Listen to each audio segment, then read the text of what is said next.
Stoicism has had a big impact on Western thinking about life philosophy. It asks, where does the value of our life lie? So, if we're born into a fancy family, with good looks, smarts, and a great personality, can we say that our life's value depends on all that? The answer is no. Stoicism is all about character. It says that our happiness can't rely on the stuff that happens to us, because it's all so unpredictable. Whether you're born into a fancy family or you're good-looking, smart, and fun to be around, that's not what makes your life valuable. So, where does the real value of life come from? It's all about finding fulfillment within yourself. How can the soul achieve inner fulfillment? In ancient Greek philosophy, the highest part of the soul is reason.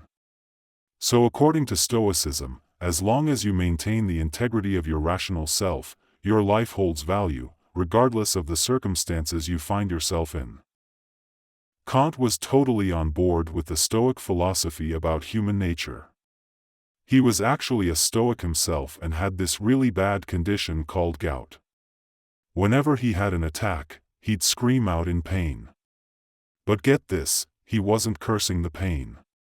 He was like, "Hey pain, no matter how much you mess with me, I still can't see you as something evil." He was basically saying that even though the gout made his life harder, it didn't mess with his inner strength. Kant was all about this, totally channeling the Stoic vibes. I remember when my son was little. We knew that because of the one-child policy, even though having a child brought joy, it also meant he was often lonely. Even though we were his parents, we wanted to play with him. But just playing wasn't enough. At first, we had to pretend to be his playmate, and then we couldn't help but teach him.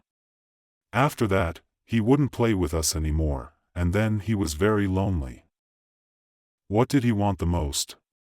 If his cousin came to our house as a guest, he would be so happy that Sunday.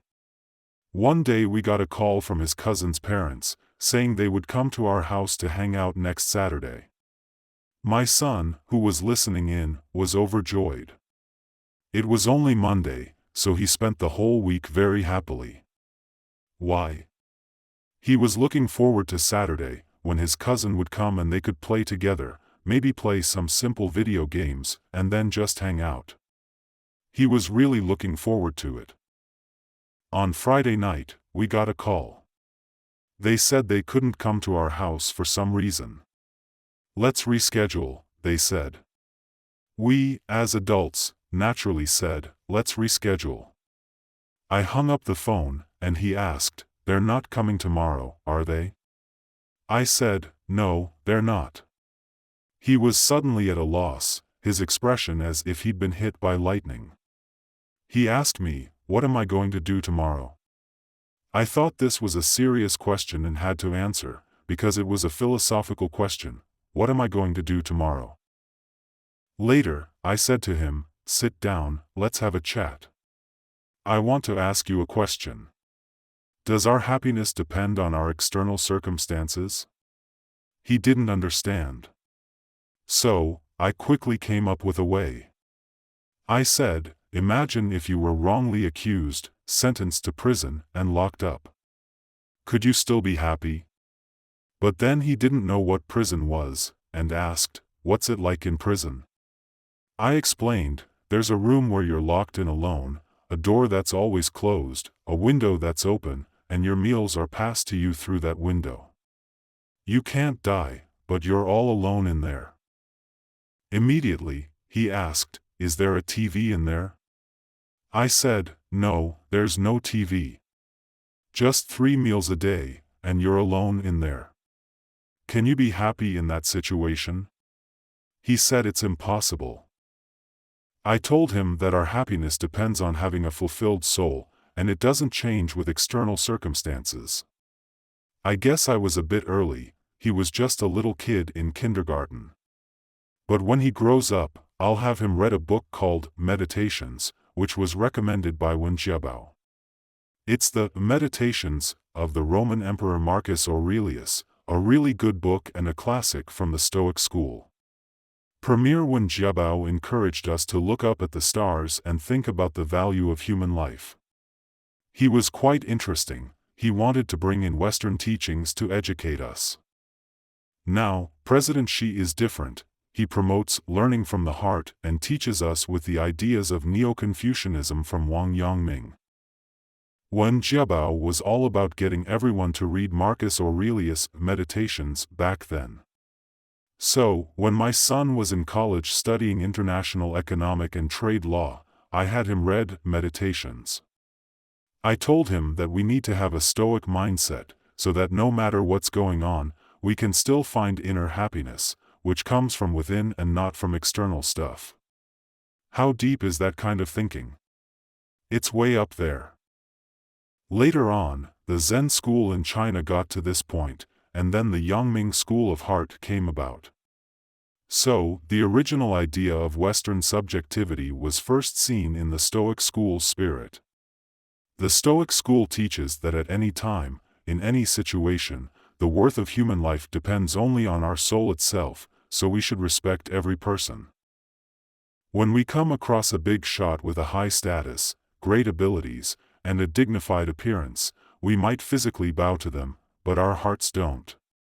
However, if we encounter a regular person we've never met before, and we feel inferior to them because of their good character, our bodies might not bow, but our hearts do. Kant said this is the essence of Stoicism. We might admire people, but our respect for them doesn't depend on their external circumstances. So, the Stoic school of thought took ancient Greek philosophy to a whole new level when it comes to the ideal of human nature, and then this German philosopher Kant picked it up. I suggest you all read Kant's book, Critique of Practical Reason, where he quotes a lot from the Stoic school's works. So, we've covered the third point, and now we're moving on to the fourth one, which is Christianity. In the late stages of ancient Greek philosophy, particularly Stoicism, the focus shifted to the meaning of the individual life. This laid the groundwork for the blending of Jewish thought with Greek philosophy, as religion deals with the ultimate concerns. Chinese philosophy is all about life and so also tackles these ultimate concerns. Why? Well, life is short, and everyone has to confront death, so in reality, everyone has to face his existential limit. Buddhism has a saying, the matter of life and death is the big deal. For everyone in the world, there's nothing more significant than life and death. The Buddha came into the world for a big reason. Why did the Buddha come to this world? For a big reason. What's the big reason? Addressing the ultimate concern of life and death. What's the point of our short lives? Chinese philosophy is all about life. It's rooted in Confucianism.